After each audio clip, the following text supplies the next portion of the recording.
Please help me welcome to the stage, Peggy Holloway.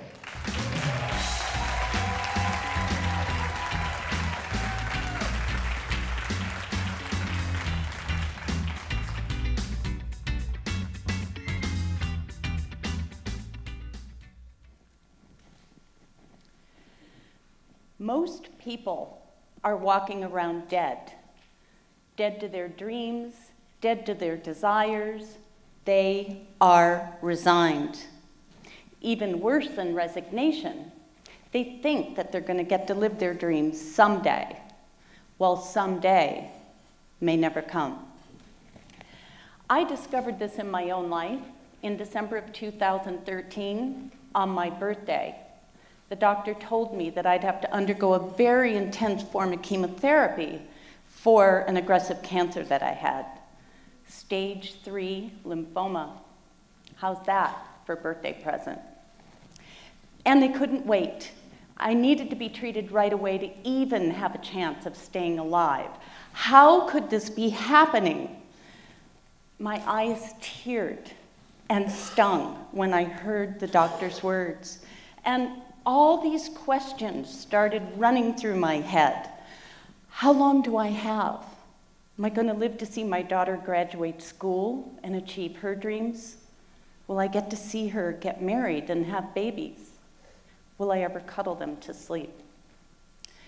It was in that moment that I realized my somedays may never come. Now, here I am thinking, I have too much to live for. But here's the irony. Before this time, I really hadn't been living life at all. In fact, I had been working 12-hour days at a sedentary job. I had recently lost both my mother and my father. I had gotten a divorce. I was a new empty nester, living alone and lonely. My life just really wasn't looking the way I thought it should. It was the news that I had an aggressive form of cancer that was a real wake-up call for me. Something seriously needed to change. At that moment, I was no longer living in someday. And for maybe the first time in my life, it was game on right now. And in the moment of accepting my fate, the whole world shifted.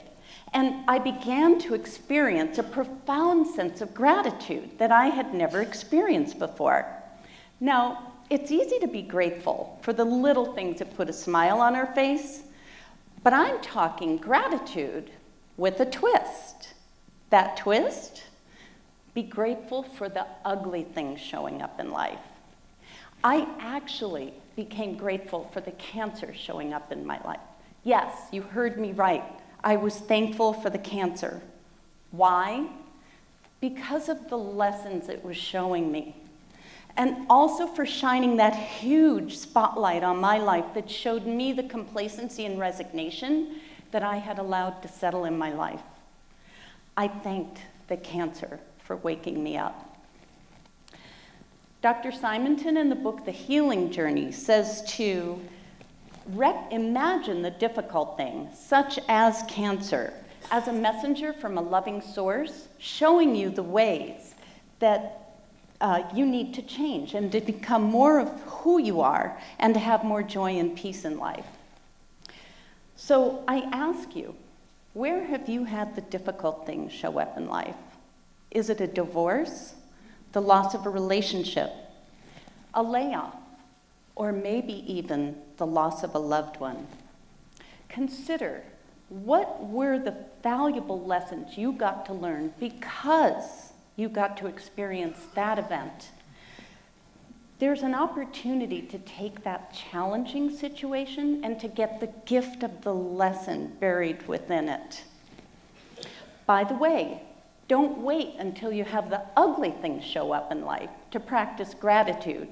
Recognize in your life the things you have to be grateful for now. You're probably grateful for some of the people in your life, your friends and your family. So don't isolate yourself if a problem does arise, but if a difficult situation does show up, don't go it alone. Ask for help. Create a team of people who can support you. Allow yourself to be vulnerable and ask for help. This showed up for me when my doctor told me that I'd need others' help to take me home from my appointments and also to take care of me at times. This was so difficult. I thought, I take care of myself. I'm a very self-sufficient single mom, and I'm proud of it. But in this case, I didn't have a choice. I had to follow the doctor's orders. Well, here's the amazing thing. Once I became vulnerable and I let people know what was going on with me, the whole world shifted. Miraculous things started to happen. My friend Erica coordinated an army of people to cook for me, many of whom I didn't even know. Suddenly, people asked me if they could be the one to take me to and from my chemo appointments. Suddenly, and people started coming to my house and cleaning for me, cooking for me, running errands. It almost became like a contest. Who could help Peggy next? But once the biggest surprise for me was my job.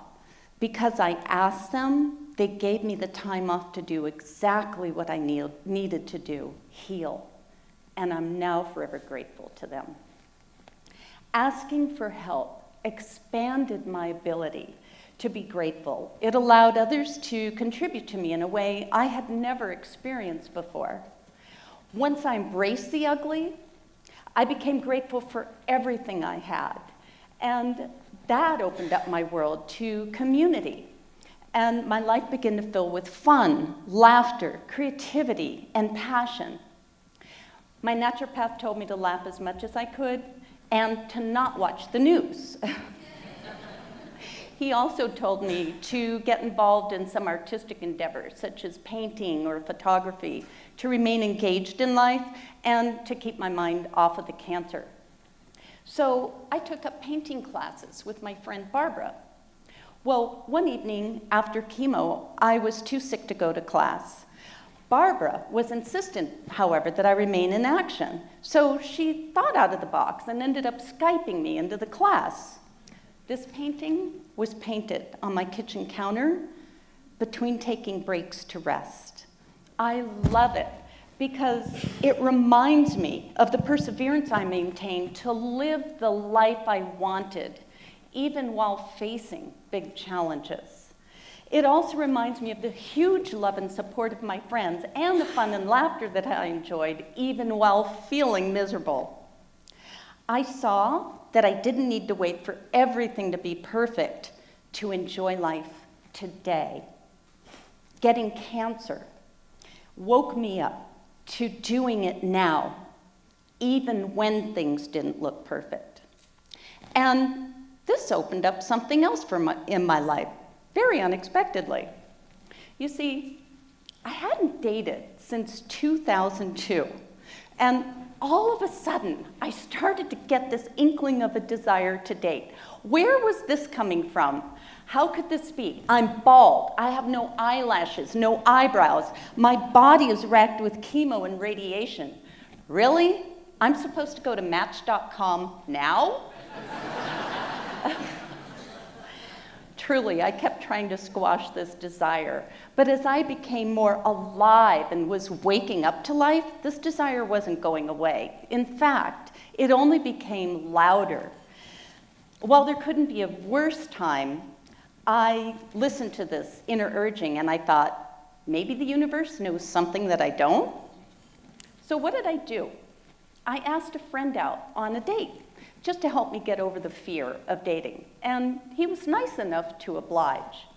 Well, what we discovered was that this new version of myself, just living in the moment, having fun, being grateful, had me be fully alive and vibrant, even while bald and dealing with chemo. And apparently, that was kind of hot.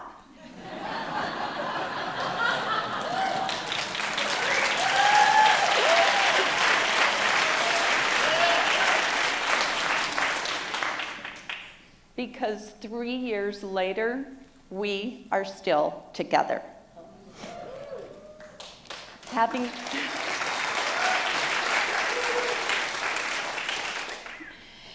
cancer had me be grateful for all of the things in my life, even the ugly things. And I ended up with a community by my side and a loving relationship. I'm happy to report that I'm now in remission and have been for 3 years. And that daughter that I wondered if I would ever see graduate is about to get her diploma. As